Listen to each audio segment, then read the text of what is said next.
Step inside, don't let the moment pass. Columbus, Georgia, living in its past. Old brick walls got stories to tell. Lunchboxes lying like a childhood spell. Radios hum from a long lost day, calling back memories that never fade away. Cold sun shining, RC knee high, Cheryl Cole at Pride, peanuts roasting from the south side. Chrome still gleams in that car museum light, from yesterday's roads to electric flight. It all started with a dream so bold. Oh, oh.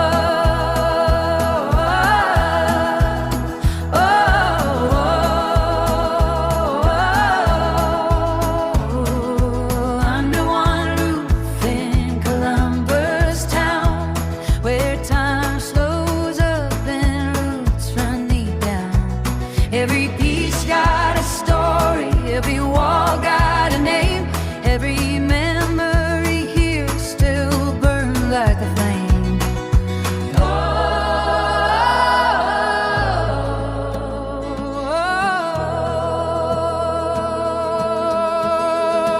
Island Woodall saw more than time gone by. He built a place where the past won't die.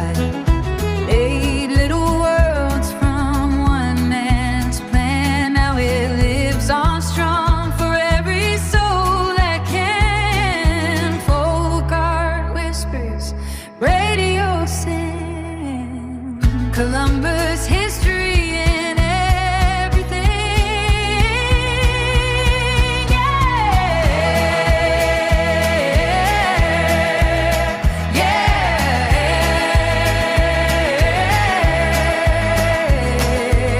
Under one roof in Columbus town, where lost days rise and never fall down. Take one walk and you'll understand this whole place started with one man's hand. Yeah.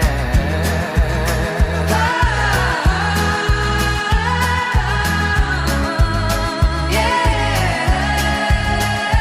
Columbus memory still alive today.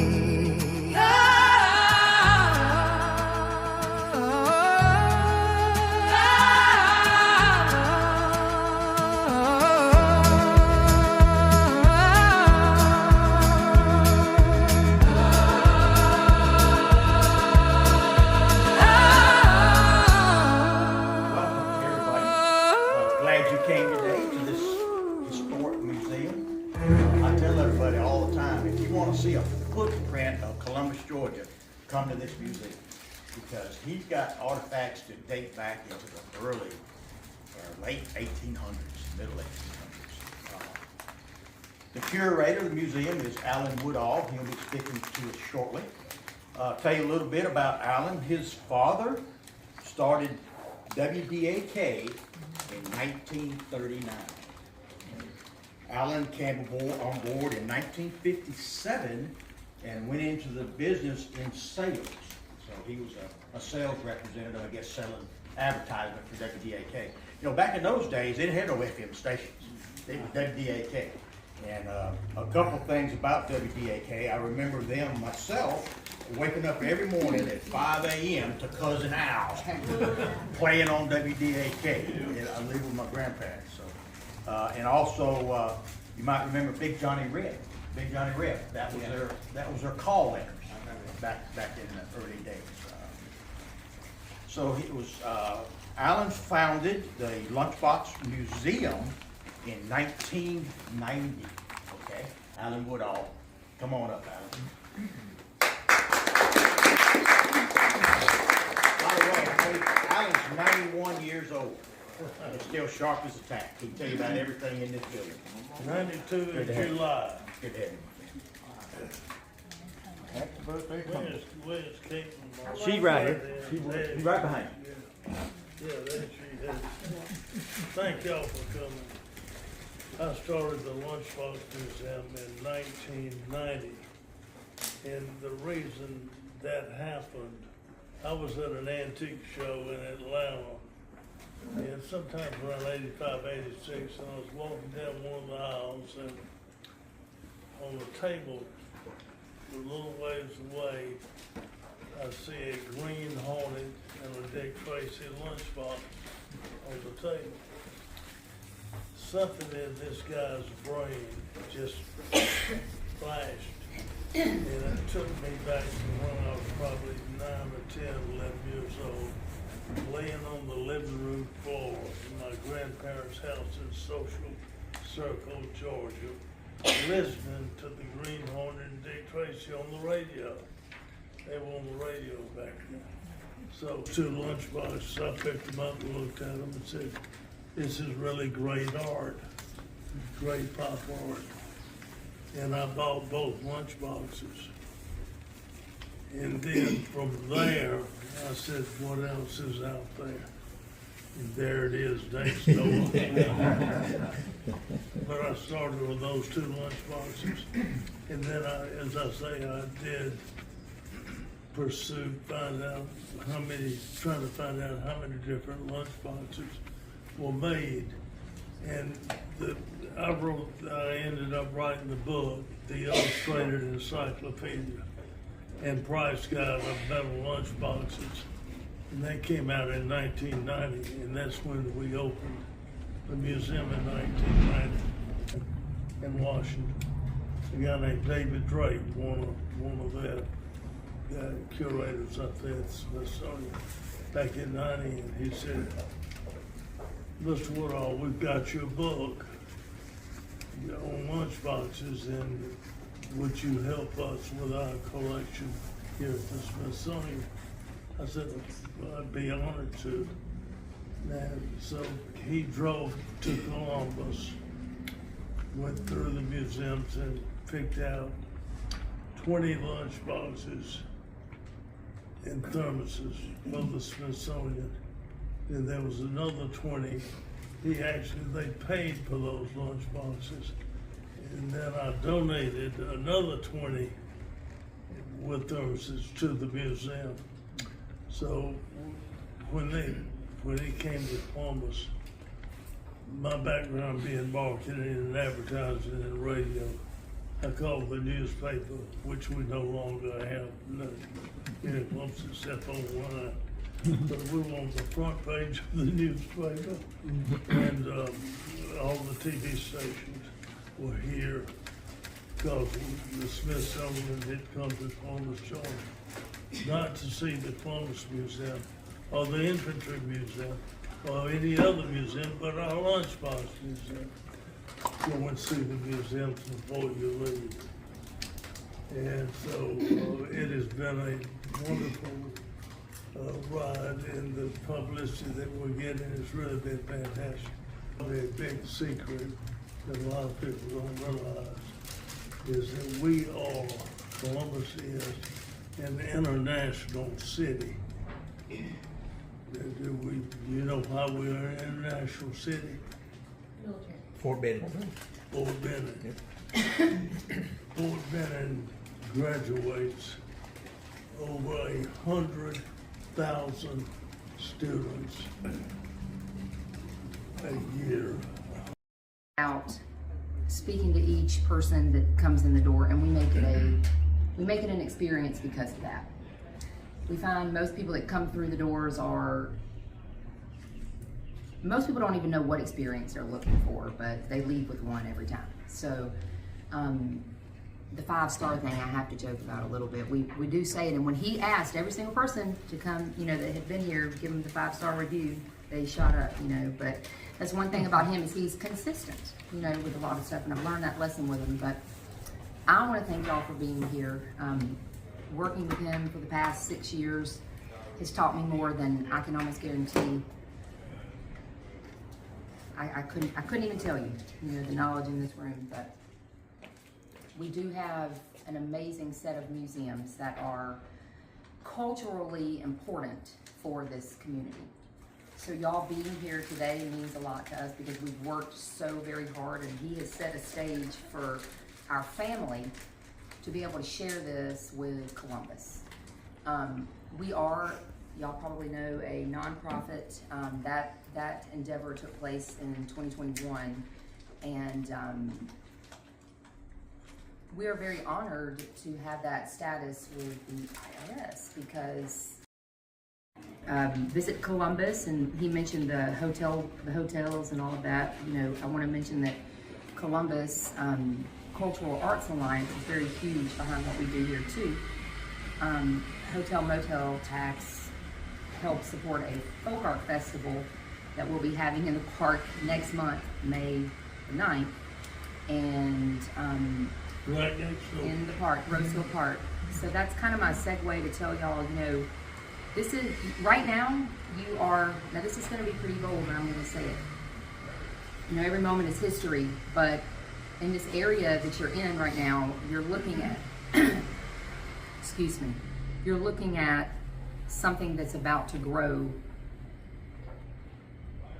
a lot. I don't have another word for it, but this area is really changing and brightening, and I can confidently say that we're a part of that, you know, and I'm excited to see the change that's coming up this area, you know. And Just like the changes that have happened, like up in Winton, we're doing the same kind of thing here in this Rose Hill area.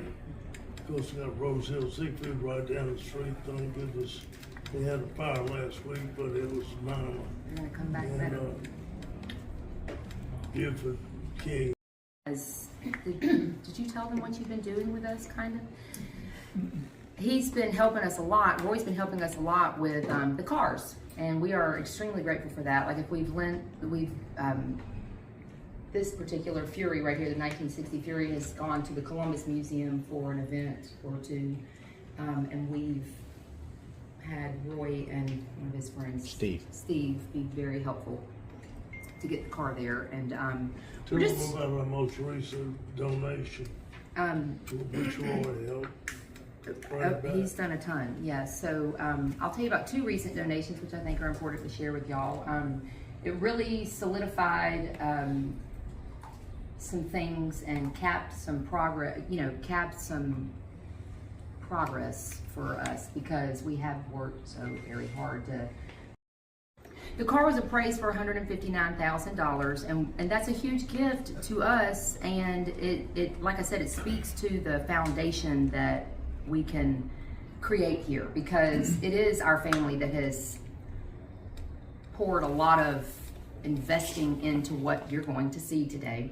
And we are slowly but surely getting community support. And again, I'll tell you, we are so glad you're here to see it. We've had a lot of different groups that have come in, but I feel like you guys can really help us get out in the community like Roy has done and brought you here.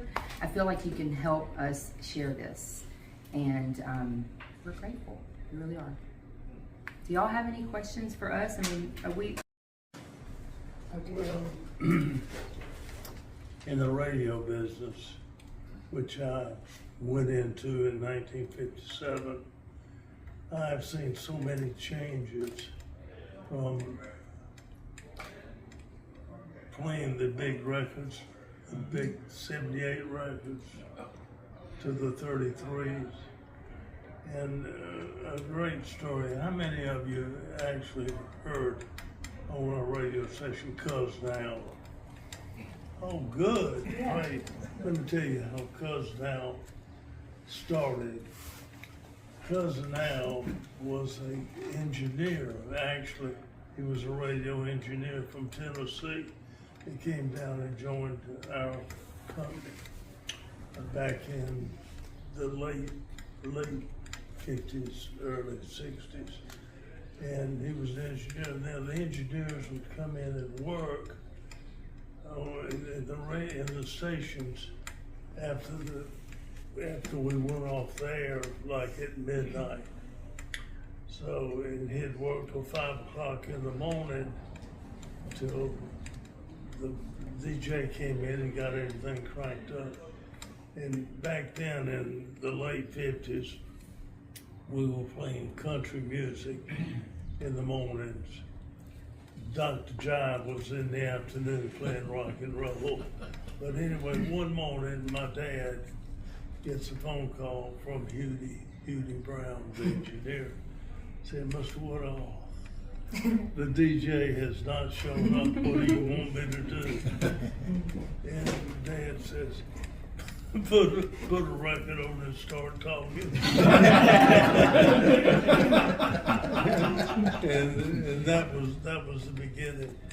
And of course, the ones of you that can remember, because now you read the newspaper comics on the air. But his big thing that Cuz Now did, there was so much personality in radio way back that now everything is satellite, you know, just not like it used to be. But a great story. Cuz Now would promote for Royal Crown Cola in Knee-High back when he was on the air. And Mr. Felix Patrick was the general manager out there at Royal Crown Knee-High. And Cuz at noon when he would come back on the air, he would say, all right, everybody, let's go get you Knee-High Orange. And everybody, you can just visualize everybody in the factories and in the automobile dealerships and everywhere going and getting the Knee-High Orange out of the vending machine. And he'd say, all right, now, let's gulp. So he'd take that Knee-High bottle full of water, by the way, it'd be water. I'd sit in the control room and watch him do this. He'd take that bottle and put it up to his lips, and he would suck on that thing, and he would thump his Adam's apple. Lord, that was good. And one of the great stories that not many people know about, Felix Patrick back in the early 60s, probably 61, 62. They hired an advertising agency in New York City, the big city, the RC Advertising, to handle the advertising nationwide.